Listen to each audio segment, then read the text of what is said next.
In this video, I'm going to show you the best simple golf tips for brand new golfers and high handicap golfers to help you play better golf. It is imperative, so important to have a positive mindset. Now, many new golfers or higher handicapped golfers will stand on a tee box like this and only think about, oh my goodness, there's trees on the right, there's trees left, there's out of bounds, there's water. It's hard, but try and switch that mindset. Really try and think positively. As much as it doesn't guarantee you're gonna hit an instantly better shot, it's definitely gonna help you swing with more confidence. So when you stand here now, I'm not thinking about these trees on the right and the left. I'm picking a point right down there on the fairway. There's a marker down there. It's absolutely perfect. I'm thinking to myself, I've got loads of room down there. If I make a good connection, I know I can hit a golf ball in that general direction. That is important. It brings us nicely onto our next tip, is your tee height.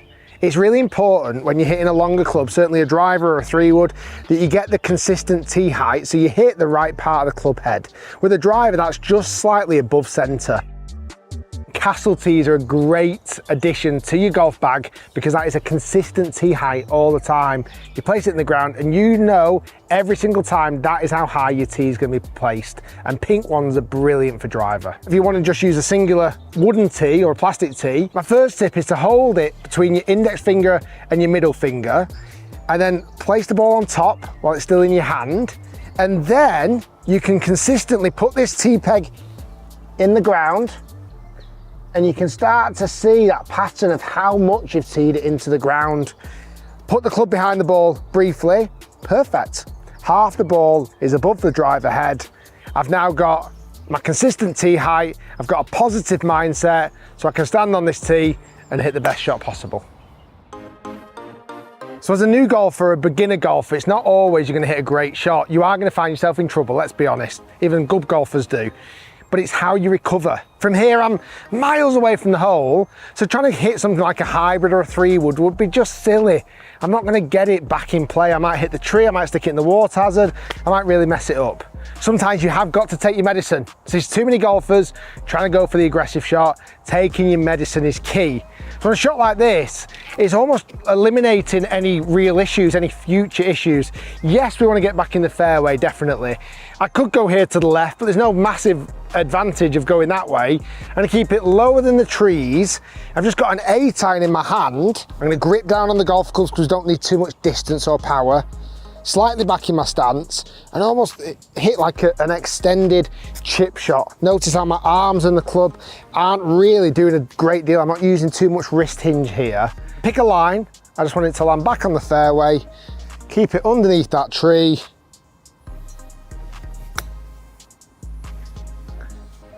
And hey presto, we are back in the fairway and not making any more silly mistakes.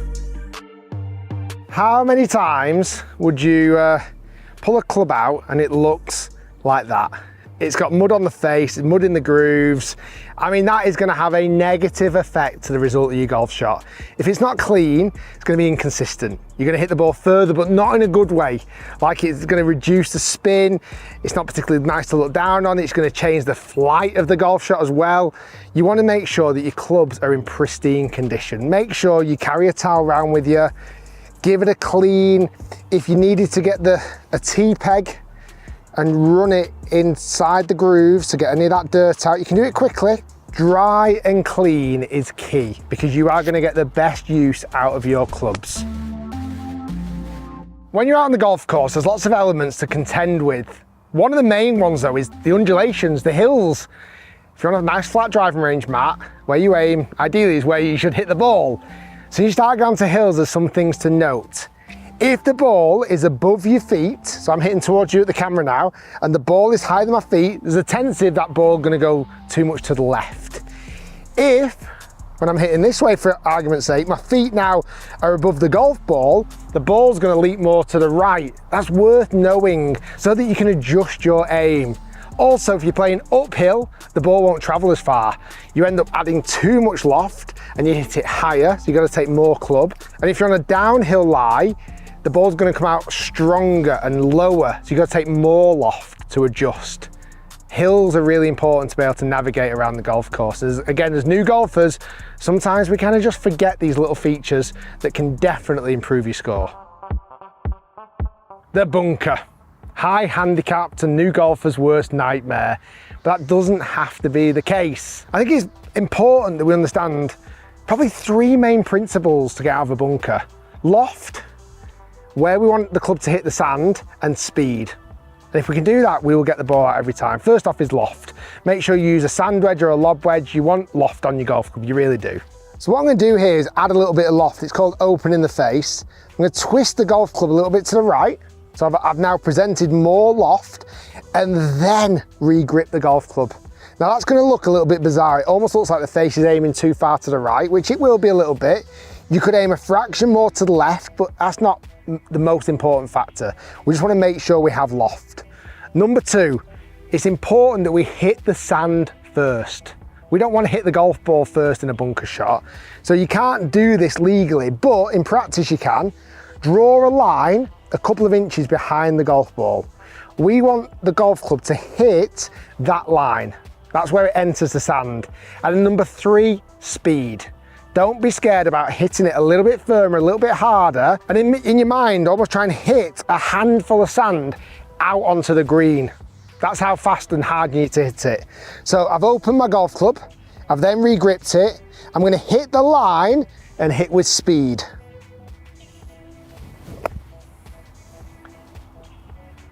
That way the ball pops out pretty easily, and I think most high handicappers and new golfers will be delighted with that result. That's where the ball was, and you can see there, that's where the club hit the sand, a couple of inches behind. We're getting closer to the flag now, so this gets really important. First off, if you can putt it.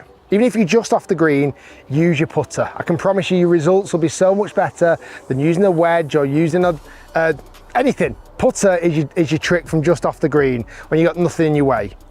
Where you might have to just make a few little changes, let's say your golf ball's here, just in the rough, and you're just off the green. Now, putting that isn't really the plan, because it's going to get snagged up in that longer grass and it becomes a little bit more challenging. So, it's not about grabbing your most lofted club here, it's about grabbing something like a 7-iron or an 8-iron and playing a little bump and run shot. This is so key. It's almost like a putting stroke, but you're just using a little bit of loft. So the first thing is we want to grip down the golf club. I'm almost holding it right down to the edge of the rubber. And I actually don't mind if you want to use your putting grip. That's not a problem at all. We then want the stance to be fairly narrow. And watch this, all I'm doing here with my arms and my club is keeping that Y shape. Between my right arm, my left arm and the club, I'm keeping that shape.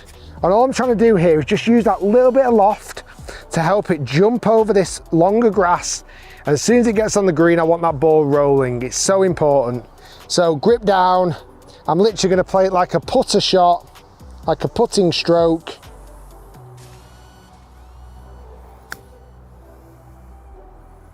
Go in the hole. Ah! As you can see there, it just popped over any uneven surface and getting the ball rolling as quick as possible. Next top tip, and it's really simple, it's how to read the greens quickly. So I actually learned this from Tommy Fleetwood, so it's not a bad person to learn it from. It's about trying to read the green almost like a book. When you look around here now, it's quite obvious where the high point is, over here on the right hand side. That's the highest point. And where the low side is, that all runs down that way. So I can come and stand on the low side and almost read it from here. Because I'm seeing it from this angle now, I'm seeing that it's clearly running from downhill, and I know it's right to left. Like, that's as simple as it can be. You don't have to think too much more than that, because if you've got an understanding of where the slope's going to go, whether it's going right to left or left to right or up and downhill, you can make such a quicker assessment. And then before I put it, I can mark the golf ball on the green where I can put a marker just behind.